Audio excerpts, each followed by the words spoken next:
All right, how's everything going? It's going. How's everything going for you? It's going. Which is good. Have you read Slaughterhouse Five? So what? Slaughterhouse Five? A long time ago.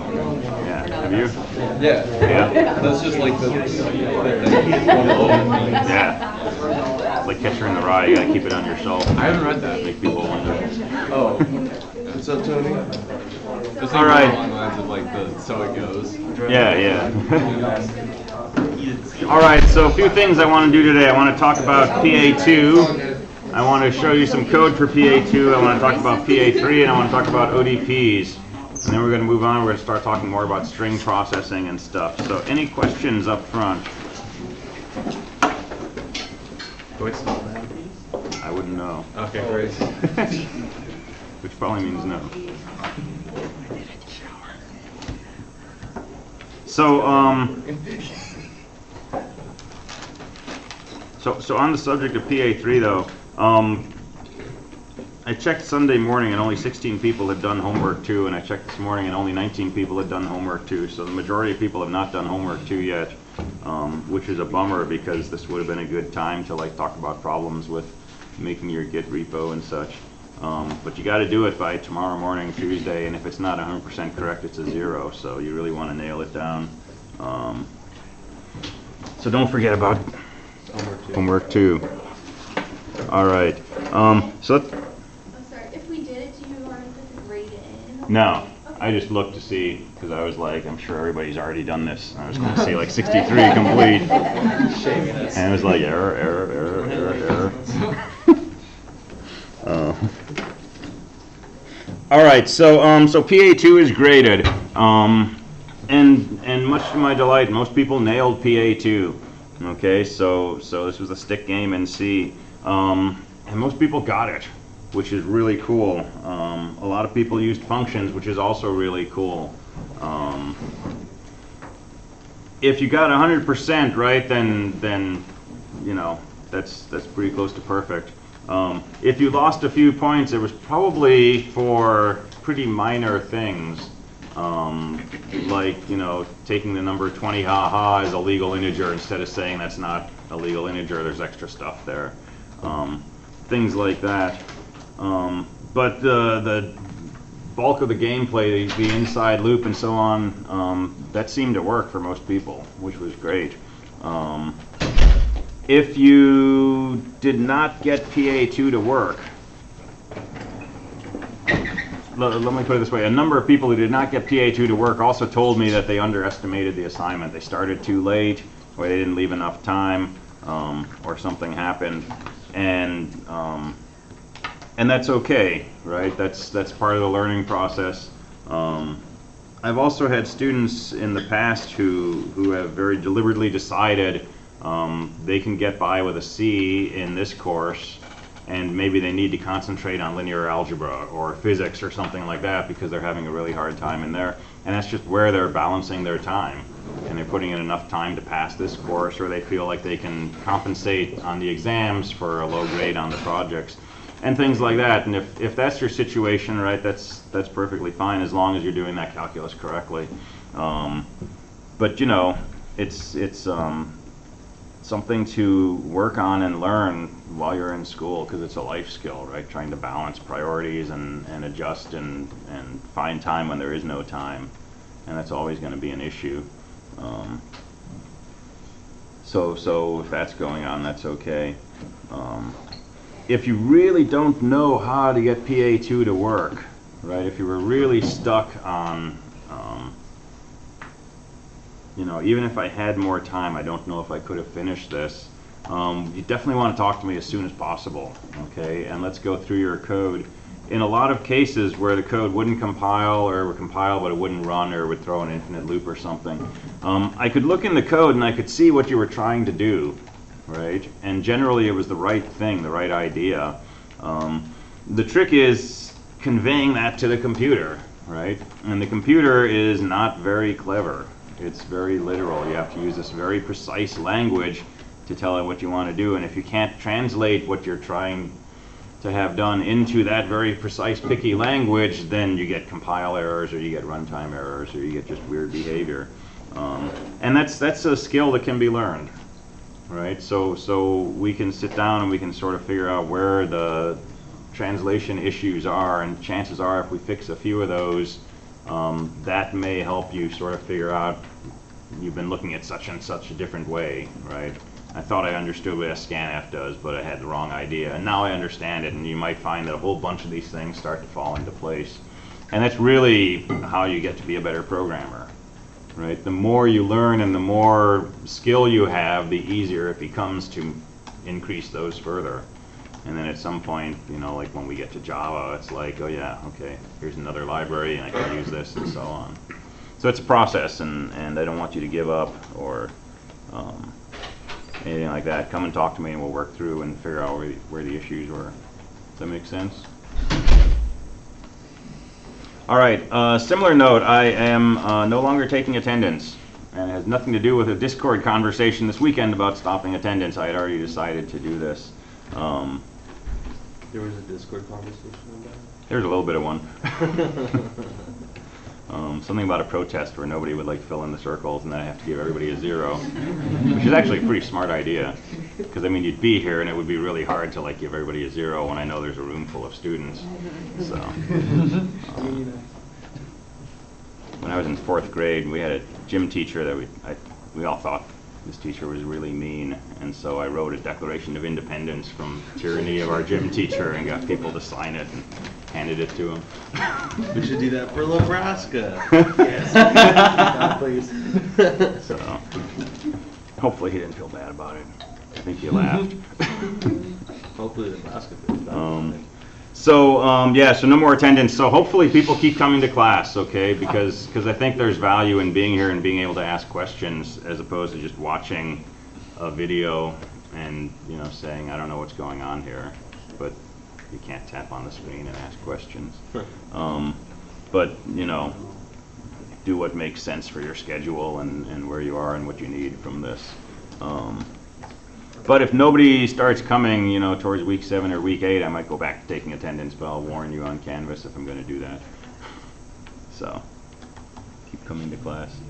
All right, so questions about PA2, stick program? If I took off points, I gave you comments in Canvas as to why I took off those points, and you can ask me about those. So let's look at some code.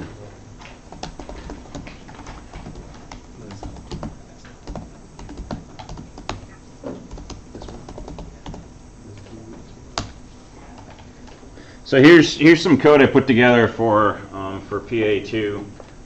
There's a lot of different ways that you can do this, but this is one of them.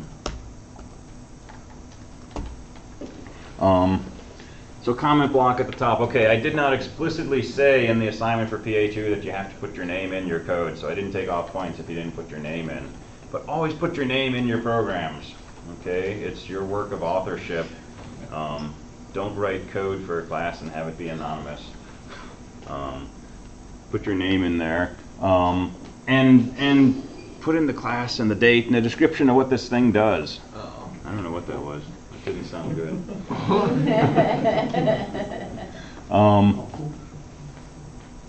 So CSE 224, fall 2019, PA2, there's my name, there's a date, and it's a stick picking game with command line argument options. Okay, that's what it is. Maybe this is our earthquake drill, 'cause it's almost 10:17. Something going on, like maybe some kind of video in the background?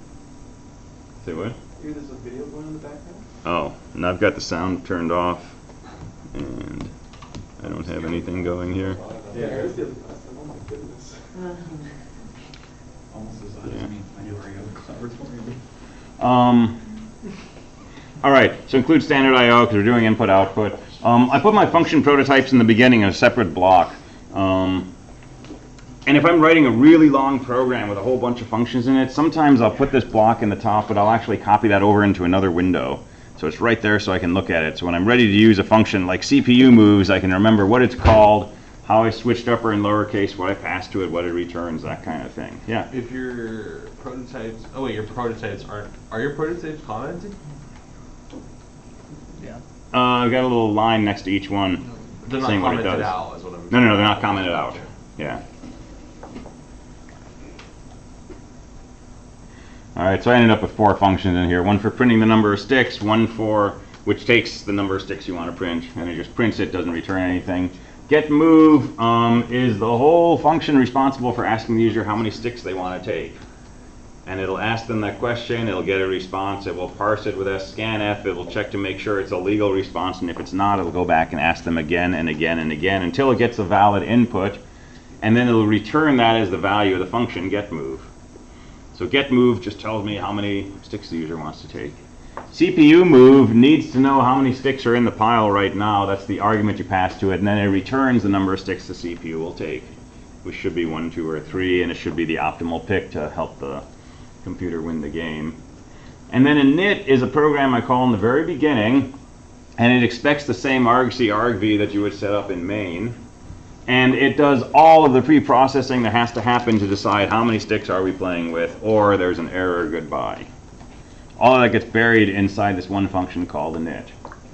And basically it'll return either the number of sticks to play with, or it'll return a 0, which is actually a flag saying there's a problem, exit now. Alright, so my main program, I've got my argc argv set up. And there's my 3 lines of welcome message. And then I call the init function, and I take the value that comes back from that, and I store that in this thing called numsticks. And if numsticks is equal to 0, something went wrong, I just return. That's the end of the program. This was something a lot of people did not do, by the way. If you said stick 5 instead of saying invalid entry, goodbye, it said invalid entry and then asked how many sticks you want to play with. So many people did that, I stopped taking off points for it. But the idea was if there was anything wrong with the number of sticks you wanted to play with, print an error message and exit, right? But it must have been unclear in the spec because about 1/3 of the programs I saw were doing this, where you'd give the user a second chance. So things like that. So yeah, if there's any problem, I'm just going to return right there. Otherwise, numsticks is the number of sticks we're playing with, so I call print sticks to print that initial pile of sticks. All right, and then we've got our main loop. So, so this is one big while loop. Goes from here down to here. And I set a playing flag equal to 1, but this is really an infinite loop. The only way out of this is I have some return statements inside. So let me mention something here. In C, you can do the following. You can say while expression, or you can say if expression. And normally we put a conditional in here like while I is bigger than 10, or j equals 0 or something like that. But this does not have to actually be a conditional statement. This can just be a variable or an expression that involves a variable. This could just be I, or I plus 7 or something like that. And if this is not an actual something compared to something, the way C works is it looks at the value of this expression, and if it's 0, it's considered to be false. If it's not 0, it's considered to be true. And that's just a shortcut, but you see it a lot in C. So for example, my while loop says while parentheses playing. Well, playing is just an integer. So what that means, if the value of that integer is 0, then that's considered to be false. It would exit the while loop. If it's anything other than 0, it's considered to be true. It's arguably a bit of a sloppy thing to do, but it's actually really convenient. You can't do this in Java, for example, but in C you can. So 0 is false, non-0 is true. It's kind of a general rule of thumb. So I set my playing flag to 1. I could do something in my loop like set playing to 0 and then my while loop would exit, but I just returned wherever I wanted to exit this loop. So this is all just a while forever loop. Okay, and there's two things in this loop, the user move and the CPU move. Okay, user move. Basically I call get move, and that returns the number of sticks the user wants to take. I subtract that from num sticks and store that in num sticks. So I've adjusted the pile of sticks, and then if the number of sticks is less than or equal to 0, I just say u1 and I exit with a return. Otherwise, if there's still sticks in the pile, print out the pile of sticks. And now it's the CPU's move, so call CPU move, pass the number of sticks, and that gives me the CPU takes, that's how many sticks the computer wants to take. I print that out. Computer takes %d sticks, I print out CPU takes. And this thing over here is just a trick. This is from Koenig and Ritchie's C book. Instead of saying computer takes 1 sticks, right, I print out the word stick followed by a %s, and that %s will either be an empty line or the character s. And so if CPU takes is equal to 1, it says takes 1 stick with just an empty blurb after that. If CPU takes is not equal to 1, it'll say computer takes that number stick followed by an s, so it comes out plural. It's just a tweak, but it's easy to do. All right, so that tells me how many sticks the computer is taking, and then it subtracts that from num sticks. And now check to see if the game's over. If num sticks is 0, the computer won, print out a message and exit. Otherwise, print the pile of sticks that are left now and go back to the top of the while loop. Yes? Is that value, so you just have return, is that returning 0? So I declared this function to be void, Okay. so it's not returning a value.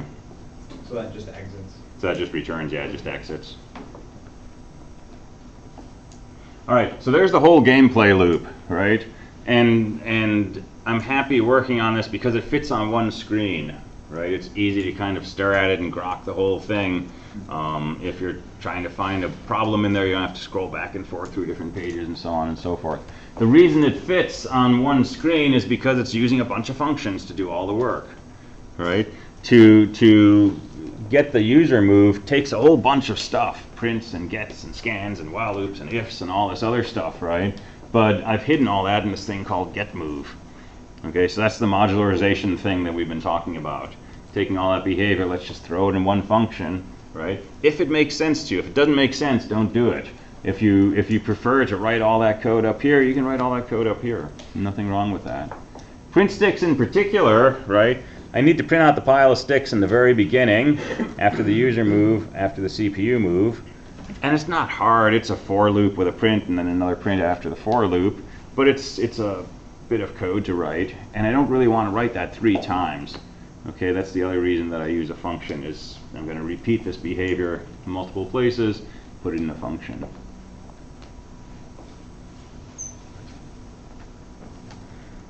Does this make sense?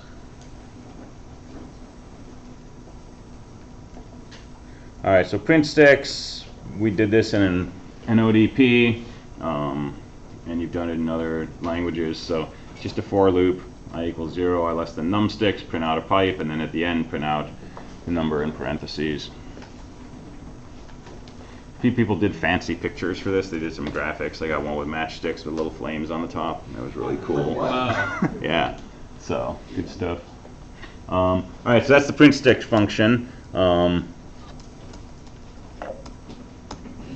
Here's the function that asks the user how many sticks they want to take. And it's a bit of code, right? So you have to ask the user how many sticks. You have to call fgets to get an answer from them, and then scanf to parse that answer to see what they said. Okay, so prompt, input, parse. And we're parsing with the %b, %s trick. So if they put in a valid answer, what should happen? The return value should be equal to 1.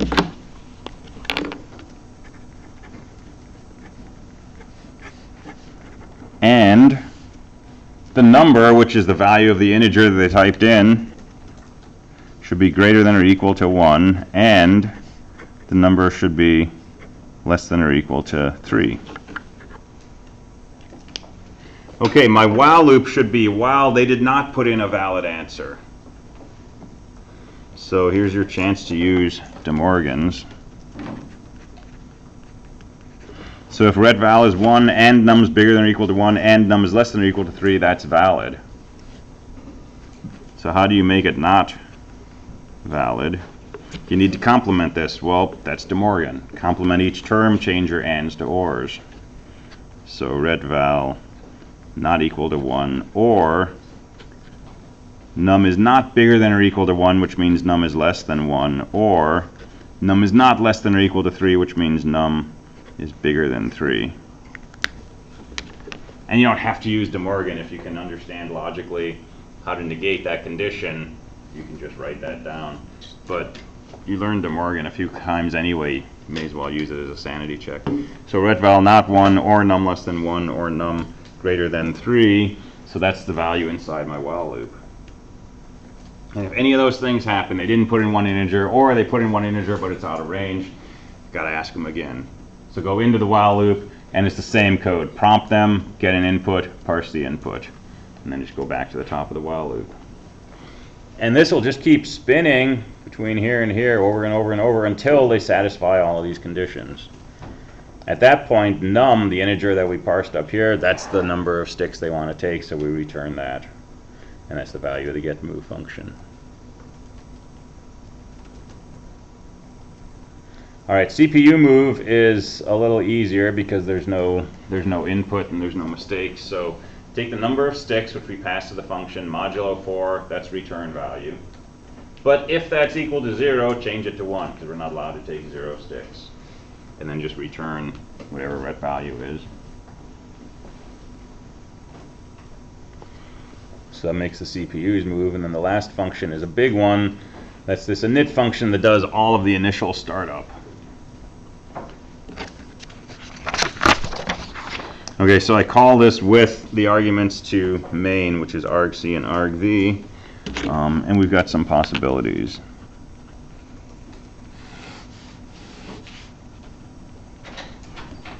So argc could be 0, could be 1, could be 2, could be greater than 2.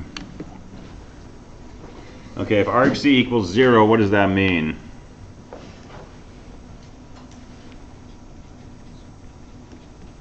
That's a rip in the space-time continuum, because that can't happen. So, can't happen. So we know argc is always at least 1. If argc equals 1, what does that tell us? They just typed in the program name, so we have to ask user for number of sticks. All right, if argc is equal to 2, what does that mean? Program and some other arguments. It means the person typed in the program name and one other argument. And what's that argument called? Should be 6. What's the second argument called? The thing after the program name. Stick count. Argument. Oh, argv bracket 1. No.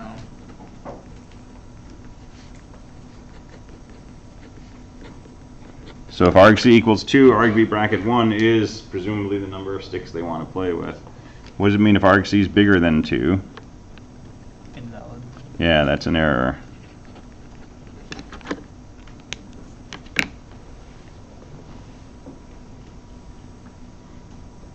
So with this in mind, we can write the code to process argc argv. So we don't have to worry about argc equals 0. So it's either 1, 2, or bigger than 2. So I like I don't like nesting code more than I have to, right? So if I've got a piece of code that's going to possibly return right away, I'm going to check that first. So if argc is bigger than 2, print out an error message and return 0. And remember, the return from init is coded. It's going to return the number of sticks to play with, or it's going to return 0 if something went wrong. And when I call init, if the number of sticks turns out to be 0, I know there was an error, I'm just going to exit.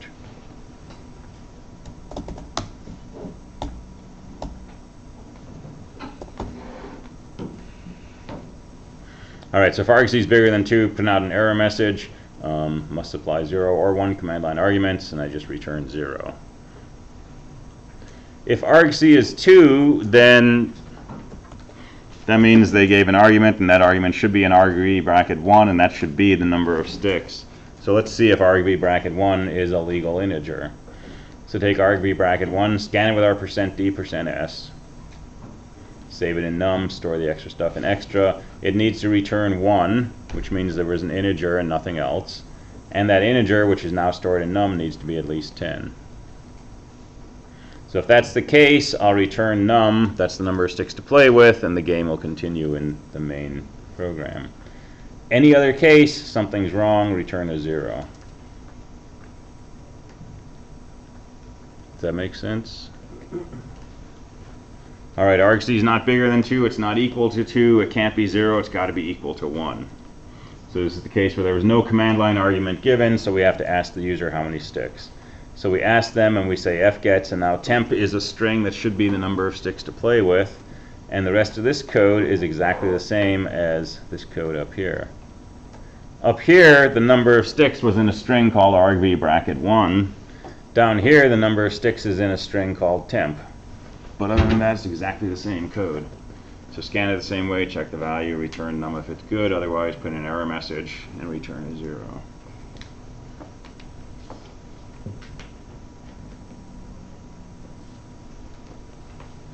All right, so that's one coding of PA2.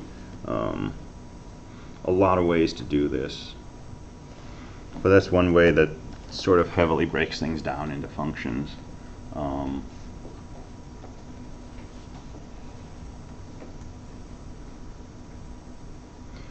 And some people did things like, for example, they put their printsticks function in a file called printsticks.c. And they would put getMove in a file called getMove.c. And they would have different files, and then their main program would just have the main code in it here, just this main loop. And then you just compile these pieces together to make your executable. And that's a good way to do this too. When we get closer to PA4, we'll be talking more about putting things in separate files and putting them together in this thing called makefiles that I mentioned before. So questions on PA2? Yeah? So you mentioned that people were able to make actual images for the matchsticks. Mm-hmm. I was wondering how that actually happens. I think it was a 0 with a pipe underneath and a pipe underneath. So they just printed 3 lines. I thought it was like an actual like. No. Picture, like That would be really tricky. Can you print images in the terminal? I don't think with stall. No, that's what I'm triggering. But there's like, Oh,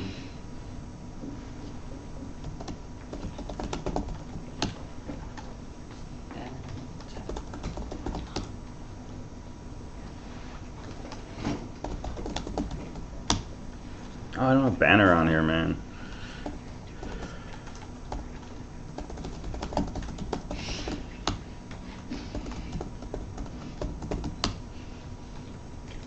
I'll find it later. You can do ASCII art. that's Figlet. What's what? Figlet. Figlet? I don't know if you have one on either. Yeah. But you can type Figlet something and it'll like ASCII art it. Okay. Yeah, so you can do an approximation like that, and if you squeeze your font size down really small, you can actually get a pretty good approximation of it. Yeah. So you're okay with us submitting more than just one file? We don't have to put everything into one file when we send our like PA3? Yeah. So PA3, if you split it into different scripts, you can put those in. Okay. PA4, I'm gonna suggest putting things into separate files. That's gonna be a C program. Okay. And we'll talk about make files and how to put them back together.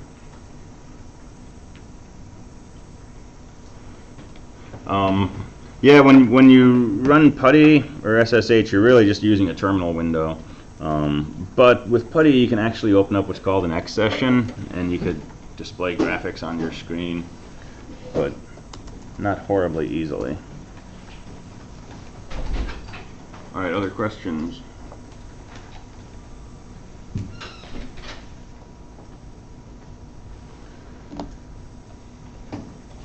All right. So let's talk about PA3.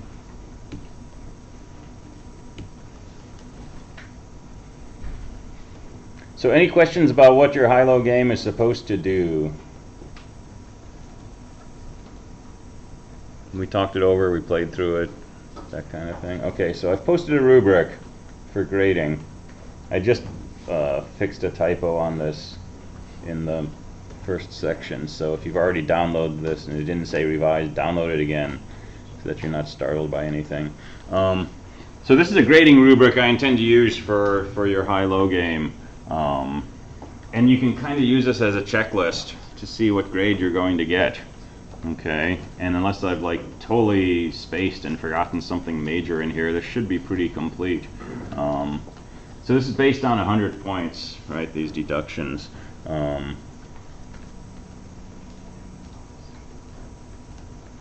So here's some things you can lose points for, but you should not lose points for.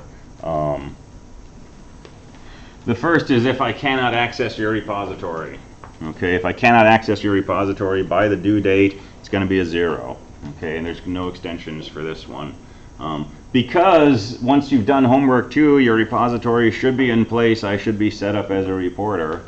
And if you don't get 100% on homework 2, you know there's a problem and you have 2 weeks to fix it. Okay, and you can fix it and shoot me a note and say, hey, I fixed my homework 2. Can you see if it works? And I'll be happy to check that. Okay. I'm not, though, going to let you say, hey, can you see if my PA3 is correct? Okay, because that's going to be 63 plus times that I'm going to have to do that, probably the night before it's due. I'm not going to do that. But homework 2 is setting up your repository for PA3, right? So do your homework 2 before Tuesday morning and get 100% and you know you're set, right? Yeah. So for clarification, we're not going to have folders called PA3 on GitLab. Correct. On GitLab, the repository is called uppercase HL. Okay. And then we're not going to have a homework 2 either. It's going to be the Uppercase same. HL, Okay. yeah. And it's the same repository. Got it. And the reason I'm okay saying no extensions is because as you're working on this assignment, you should be pushing your code over to GitLab periodically, right? And, you know, assuming that you started it before Thursday, certainly by Thursday you would have some code over there, and if you don't get it working all the way, right, I'll still be able to download your latest attempt, right, and grade it. So nobody should be in the case where I can't access your repository, so nobody should get that 0. If there's something majorly wrong with your assignment, like it's not playing high-low at all, it's playing rogue, or it's trying to do stick picking, or it's backwards, it's trying to have me guess the script's number instead of the script guessing my number, right? Something like that, right? That's potentially a 0. If it's not named HL lowercase, that's 10 points, okay? If the script's not runnable, if you didn't change it to 755, that costs 10 points. If it doesn't have the shebang in the very first line, that's 5 points. If it does not contain your full name in a comment block, that's 20 points. Okay, I didn't explicitly say do that in PA2. Most people didn't do that, so I didn't take off points. I will definitely take off points here. It doesn't have to be the exact name that's in Canvas, okay? But I don't want, like, you know, just your first initial and your last initial. Okay, put your name in. If it does not have a comment block in the beginning after the shebang saying, you know, CSE 224, PA3, high-low game, this game plays high-low, something like that, right? 10 points. Got to print a welcome message in the beginning saying that this is a high-low game and the user should think of a number. Okay, 10 points for that. It should wait for the user to think of a number and hit a key, and then it should start making guesses. Don't just run the script and the first thing it says is your number 50, right? Because you got to give the person a chance to think. So that's 10 points. Okay, these are things that should never happen. Okay, if these things happen, it's not because you don't understand Bash. It's not because you couldn't get some syntax right or you put in an extra space or something. It's because you just didn't do these things. Okay, so checklist it and make sure that these things are all in there. Yeah. Is this on campus? This is on Canvas. It's right below PA3.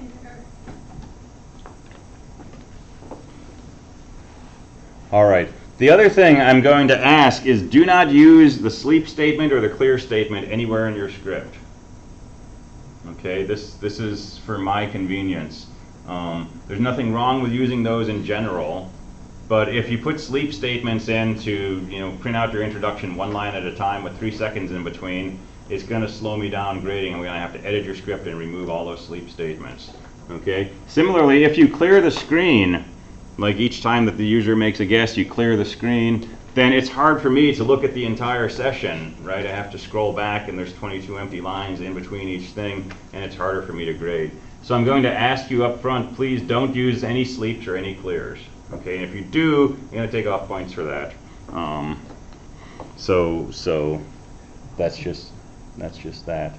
Okay, so subtle errors that that might be made. So if you have to hit the enter key after typing HL or C, that's going to cost points. Okay, and remember, if you don't want to require the enter key, all you got to do is read -N1 and then the name of some variable. And that'll wait for one keystroke and it'll load the value of that key into the variable. If the person hits anything other than HL or C, you got to give an error message and say try again. Okay, if you hit an X and it takes that as being correct or something like that, that's a problem, so that costs points. If the script exits too quickly, if it hasn't guessed the number and it just gives up for some reason, or if there's cheating going on and it hasn't noticed that and it should have, right, that costs 15 points. If the code itself is not commented, that's going to be 10 points. If you're making functions, always put a comment block in the beginning of the function, say what it does, what the arguments are, that kind of stuff. Anything that's not obvious in the code, put a comment on it, right? You're probably going to have something in there that looks something like this.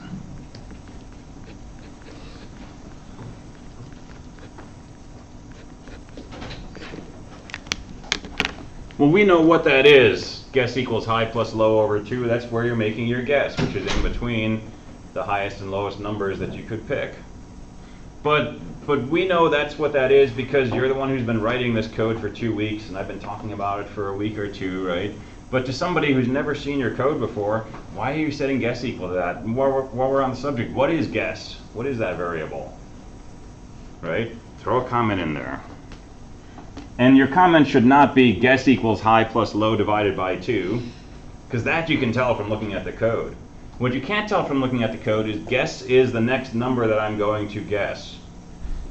What you can't tell is pick a number in between the range of possible numbers, right? If you want to be wordy to be as efficient as possible, right?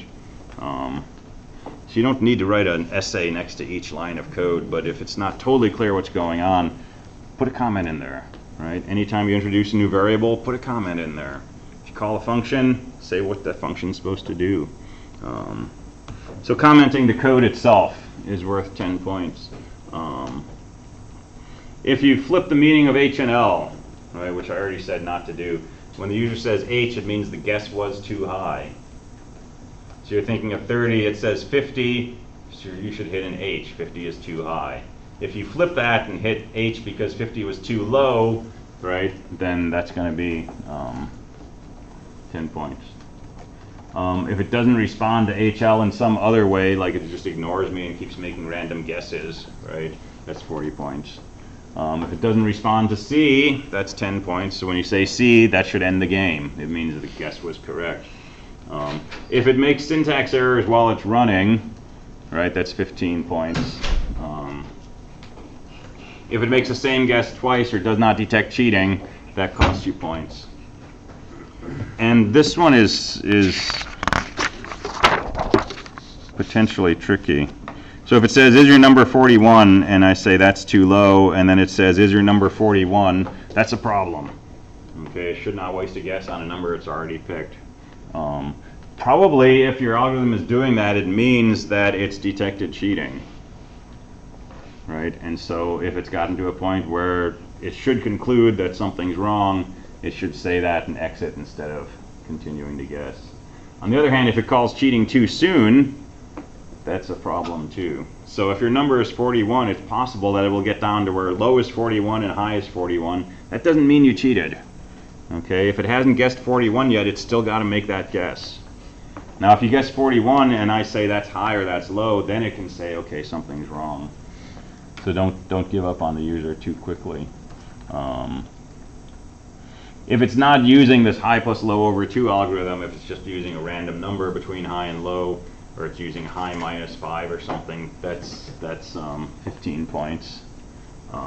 If it ever guesses a number less than 1 or bigger than the maximum, that's an error too. So it should never say, is your number 0?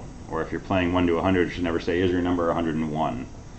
Okay, if it gets in that case again, it's probably where it should have detected cheating. It should tell you at the end of the game the total number of guesses it made. So keep track of that, print that out at the end. I won, it took me 5 tries. And it should take a command line argument to play with a different range. That's worth 10 points. And remember, the cheat detection is potentially really straightforward. Because there's lots of things that can result in a detection of cheating, but this is really the only condition you have to worry about. When you adjust low or high, always check this afterwards. And if low is bigger than high, something went wrong. Now if you do this somewhere else in your code, or if you do low bigger than or equal to high or something, it can get wonky. And that's where some of these other things come in, where it guesses 0 or it guesses the same number twice or things like that. So the cheat detection is really important, but it's really just do this after you change low or high. All right, so low equals or high equals.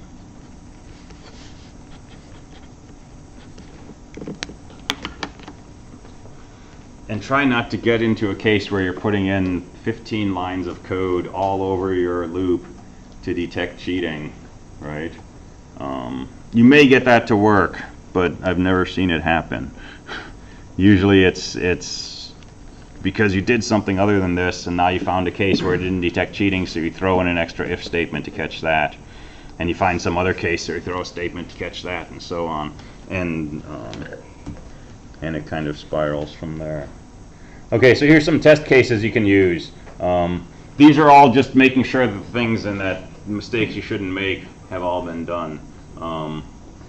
So run your script, make sure it prints a welcome message, waits for you to think of a number, and hit a key.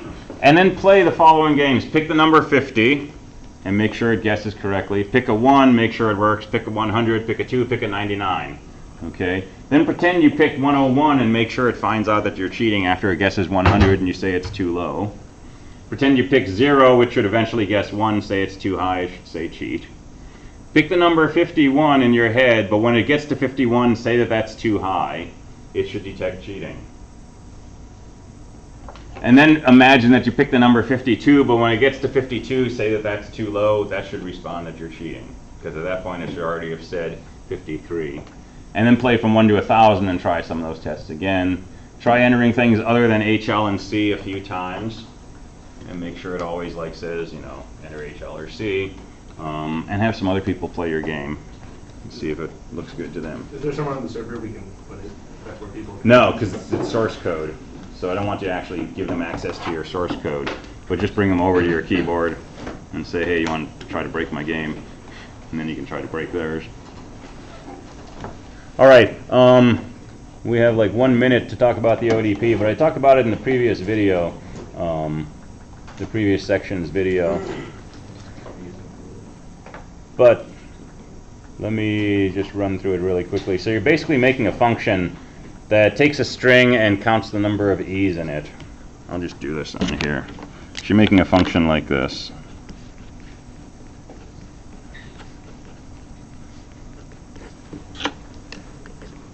takes a string, tells you how many E's are in that string.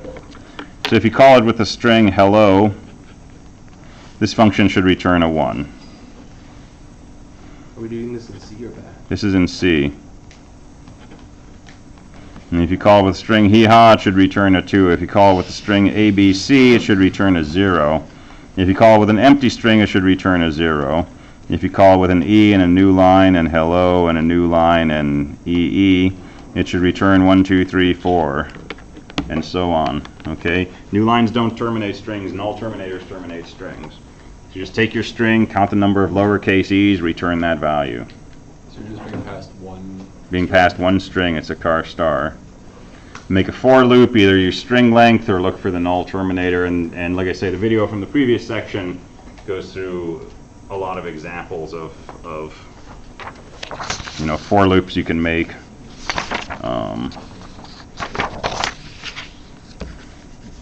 To loop through a array. Got it. All right, and that's ODP 413. So make a test program, convince yourself it works, link it up with the test bed, assess it. Good? All right, cool. So we'll start talking more about string processing tomorrow.